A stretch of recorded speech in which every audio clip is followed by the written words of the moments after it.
الرحمن الرحیم. دا یو کس ته تیر شوی درې څلورو ورځو نه دې حالات کې پروت دی.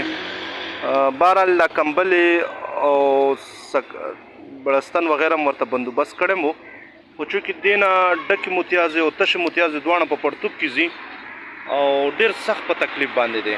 بظاهر حالات خو چې دي د پوډري یا د نشهیي نه دي، او دوی وایي چې زه تپوس به ترې وکړو چې دی د کوم ځای دی، خبرې هم کولی شي. تاسو د کوم ځای جي؟ شانګلې یې. شانګلې کې د کوم ځای؟ بشام یې. بشام کې د کوم ځای؟ نظامپور. شاپور. او ستاسو نوم دی؟ غلام حسین. او د پلار دی؟